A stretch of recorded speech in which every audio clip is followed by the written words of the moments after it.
And Ragnar, or Tiny, was our quarterback. And in the fourth quarter, he threw an interception that went directly into the arms of a St. Francis safety, who ran it all the way back for a touchdown. And we were defeated.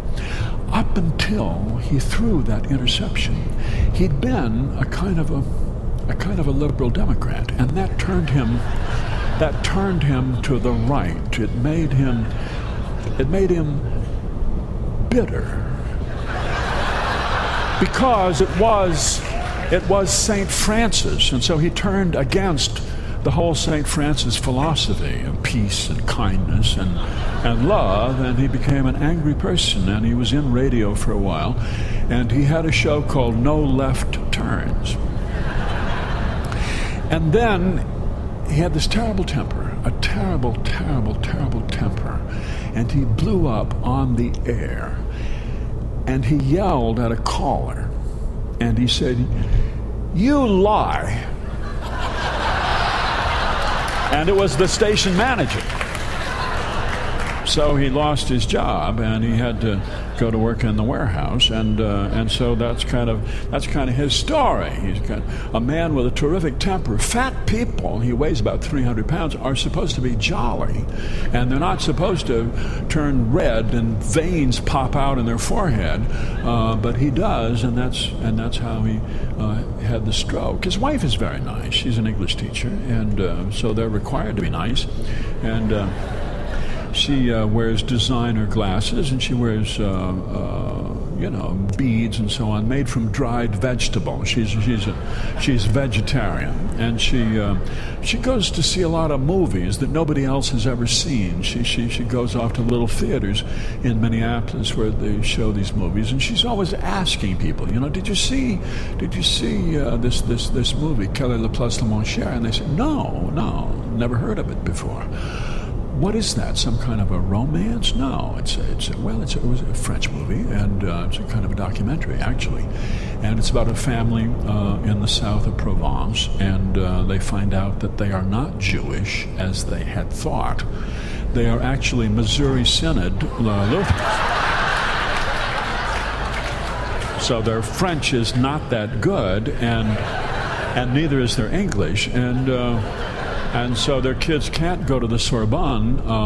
They go to a movie school. They study film at the Cinnabon, and so this is a film made by their kids, kind of like a movie within a movie, sort of. Oh, people say. Oh, I see. Well, that's interesting. Well, it's not, actually. A lot of dead-end conversations with Mrs. Tiny, because she's always bringing up books and movies that nobody else has seen. Her husband never goes to see movies of any kind. He's just at home trying to control his terrible, terrible temper. So many different things just push him right over the edge. People humming tunelessly, just humming, anger him. And he tries to control himself, and then he walks up and he grabs hold of them and hum a tune, for crying out loud. Don't you know any tunes? Do you know a song? Hum America the Beautiful, or God's hum something. There may have been people who were visiting our town who were planning on building something here, maybe CEOs of big corporations who were wandering through the store, Ralph's Pretty Good Grocery, in the produce section, and were thinking about building some big high-tech distribution center that would have created jobs for our young people if this big angry man hadn't grabbed hold of them and shook them because they were humming to themselves. Dogs make him angry, dogs that look at you. What are you looking at? Get out of here. Get out of here. Chases them off. All sorts of things anger him. Democrats anger him. When he stops to think about it, the way they will take money away from people to spend it on things for other people and not the people whose money it was. It's robbery. It's just robbery, taking money away from people to spend it on things that are of no use to them. Why should people who do not have children in school have to pay for your children's schools? Why do I have to pay for roads in North Dakota? I don't go to North Dakota. I don't want to go to North Dakota. Why should I be paying for your... He blows a gasket over these things.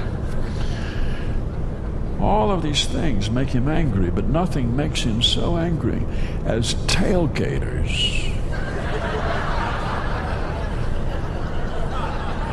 If somebody comes into his rearview mirror, he feels encroached upon, and he slows down, and then they're on his tail, and then he starts to fume and perspire and shout and swear. And his wife sitting next to him says, okay, that's it. I'm going to divorce you. On the count of 4, it's a divorce. 1, 2, 3. That was when he had the stroke. He was driving in his car, and people in Lake Wobegon know not to go out on the road when Tiny is going down the road. You want to wait a few minutes, just give him a clear shot there. He's paid for that road with his taxes. He has a kind of proprietary feeling about it. He doesn't like to have other cars anywhere in his vicinity. And if they see a stranger come to town who's about to start off, they say, no, wait, just wait a few minutes. That red sedan that just went down the road is carrying high explosives, so you want to stay back here. But of course they can't stop every car, and this was a car that came up into his rearview mirror, and he couldn't help but notice that it had a John Kerry bumper sticker on the front bumper, and there was a dog sitting in the front seat, and it was right there on his rear bumper, and he just blew a gasket. And his wife was saying, that's it, I'm going to divorce you on a count of 4. And then she noticed he was sitting there very quietly. He was absolutely quiet and not saying a word and tilting somewhat to the left. And the car rolled to a stop, and he just sat there. He seemed relieved in a way. He didn't notice what was going on. The person driving the car behind him turned out to be an old high school classmate of hers, and they struck up a conversation as they were waiting for the EMTs to come. And he had gone to see Kelly LaPlace and Mon Cher, and he loved that movie. And they were reading the same book, and they just seemed to have a lot in common. And she didn't even notice when the EMTs were taking Tiny away to the hospital. They took him off, and as I say, it wiped out the last 20 years, but they weren't such good years. So he went back, and now Ronald Reagan was still president of the United States.